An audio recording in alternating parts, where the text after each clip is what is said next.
Welcome back to another episode of Flat Earth and Coffee. I've been away for a while, relocating to the Philippines and retiring from the rat race. I'm finally in a place where I can create some more content, and I thought I'd make a Flat Earth video from a less traditional angle, the angle every globe earther wants to start from. Everyone I've come across looking into Flat Earth for the first time, or True Earth, or biblical cosmology, whatever you want to call it, can't make it past the first hurdle, which is why? Why would they lie? It's a perfectly logical question, and it carries with it equally difficult questions and ramifications, such as who are they? How could everyone be in on it? How could they keep it a secret? And the list goes on. In order for the Earth to be flat, every country would have to be in on it. Well, this is partially true. All of the countries capable of space travel would have to be on it at the least. But let's just say it's every country. If all the countries were in on it, that would mean they're really all working together. For starters, that would mean all wars are orchestrated. And if wars are orchestrated, then everything we're taught, told, and shown is just as easily fabricated. This opens up everything to the possibility of being alive with nothing being off the table. Without seeing the flat earth as a possibility, it's impossible to imagine the innumerable implications and ramifications. At face value, it looks like the most ignorant and useless conspiracy theory ever conceived. The value of flat earth takes a 180-degree turn only when you consider the possibility that it may be true. Most people will never get to that point because they will never make it past those perfectly logical questions: who, why, and how. If flat earth is true, without argument, it changes the fabric of reality more than any other idea we can consider. It impacts governments, news, media, and social media, school systems, science, geography, history, philosophy, and religion. I'm sure I'm leaving plenty out. The most important subject that is impacted, though, is religion. If you were to come to the belief tomorrow that the earth is flat, space is fake, and we are encapsulated by an impenetrable dome that is also the most perfect timepiece ever constructed, is there any way you could doubt the existence of a creator? Forget Big Bang. How does a terrarium construct itself? You would have to be a bonehead to accept and believe we live in a galactic-sized fishbowl and it made itself. There would be zero doubts of a creator. You would seek the creator. You would have to be distracted on an Orwellian level not to. So, if the Earth is flat, space is fake, and we are encapsulated by an impenetrable dome, you may not follow me when I say space is fake, but I'll expand more on that later. Just stay with me. And knowing this makes you seek the creator, now we have a motive. There are other potential motives, but let's run with this one for a minute, only because I'm slightly ahead in the game than you. Why would anyone want to hide our creator? Assuming the creator of our galactic-sized terrarium created us as well, which I don't think is a stretch, this makes no sense at all, right? Zero. You'd have to hate our creator. Or maybe you'd have to hate us and not want us to have a connection to our creator. One thing seems logical. You'd probably be on bad terms with that creator if you were hiding him from his creations. Before we can step forward, let's step backward for a moment. Let's talk about this creator who you would more than likely seek. So now you're of the belief that the earth is flat and there must be a creator. You start investigating religion.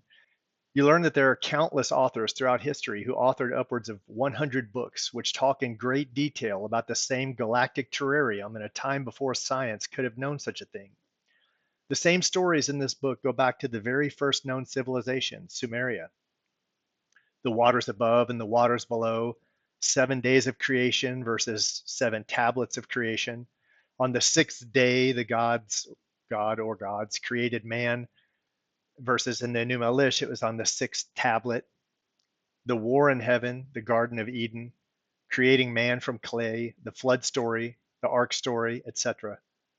The more you dig, the more you learn that all of the earliest religions around the world contain the same stories. God or gods made man from earth, a flood story, a boat story, and many more similarities. It seems we're a species with amnesia. Or worse, our history has been masterfully scrubbed and obfuscated little by little over millennia. But once again, who would do such a thing? Who might try to conceal this universal story and make it look discontinuous? You'd have to hate the creator or his creation.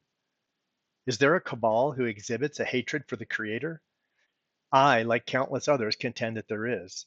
They've hidden themselves so well they are impervious to detection by well-learned intellectuals. So, where have they hidden themselves?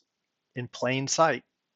They have normalized their rituals and gradually put themselves in the spotlight with no fear of being discovered as our enemies. In all facets of society today, the elites have normalized their rituals. They've hidden it under the guise of being hip and rebellious. Only the new rebellious is that of rebellion toward God. Nothing is cooler today than thumbing your nose at God. Those who have lost their way thumb their noses in a bid to be cool and accepted. The elites do it knowing full well it is to spite the Most High. Who is this cabal?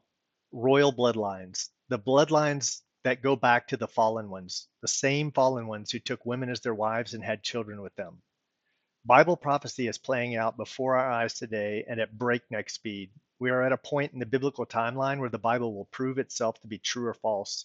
We are in the final generation. Flat Earth is not a new concept. Rather, heliocentrism is the new kid on the block. Until 100 years ago, Flat Earth was taught in school systems around the world. There is plenty of evidence to support that statement. If you have the power to convince the populace that the Earth is a sphere hurtling through space, then you have long since had the power to rewrite history. It's no problem to tell us today that no civilization believed the Earth was flat when you control what goes into history books. As I expand, I will share some of my personal beliefs, but I think most flat earthers draw a similar conclusion. If the Earth is flat, then it's obvious there's a creator. If it's obvious there's a creator, then people will seek the creator. If people seek the creator, they will find God. An atheist will bend his knee to a mortal king. A Christian will only bend his knee to God. The general populace is a slave race today. There's a self-proclaimed royal bloodline of elites who employ many well-rewarded servants who have sold their souls for riches. They live extravagant, unimaginable lifestyles off the broken backs of the slave race. Some of their servants may come in the form of more than willing psychopaths, and others may come by way of roofied, recorded, and blackmailed. The science will serve those who are paying for the science. Science is no different than statistics. Just like you can manipulate statistics to support whatever output you want, the same goes for science. Most of the secrecy can be performed through compartmentalization. Then you have extremely vocal scientists who have flat out sold their souls. Bill Nye, Neil deGrasse Tyson, Brian Cox, etc. These are the actor scientists who enjoy fame and television roles. Then you have the scientists who are willing to fudge the numbers a little in exchange for grants and funding. They're not necessarily aware of the small role they're playing. Their white lie may tip the scale 1% in favor of another narrative. But when you bring all of their consolidated stories together, their white lies weave a carefully constructed narrative that fits together like a jigsaw puzzle. I will end with my opinion. It's just my opinion. It's not universal among flat earthers, but I believe it's common. Flat Earth and the Bible go hand in hand. Flat Earth will bring you to knowledge of the Bible and knowledge of the Creator and ultimately Jesus, Yeshua HaMashiach, Yahweh Shai. I don't speak Hebrew. I'll stick with Jesus and ask for forgiveness. I think you'll forgive my absence from being around when his name was being spoken. Nearly every great person in this realm believed in God. They may not have believed in the same God, but they chose a team. Assuming you don't come from a self-proclaimed royal bloodline, you can either choose the king of this world, who sought to set his throne above the Most High and was cast down like lightning, or you can choose the God above our galactic terrarium, who gave you a playbook and will come down in due time to make those who opposed him drink of the wine of his wrath. I chose the Most High God, the loving God that Jesus spoke of, the God who promised salvation and eternal life. I would rather believe in Jesus and be wrong than believe in nothing and be right. But for me, Jesus and God are as real as the ground I walk on. There is a war on for your soul that has been playing out for millennia. Not choosing a side is choosing a side. Choosing the luxuries of this world is choosing Satan's side. Now is the time to wake up. Until next time, my friends.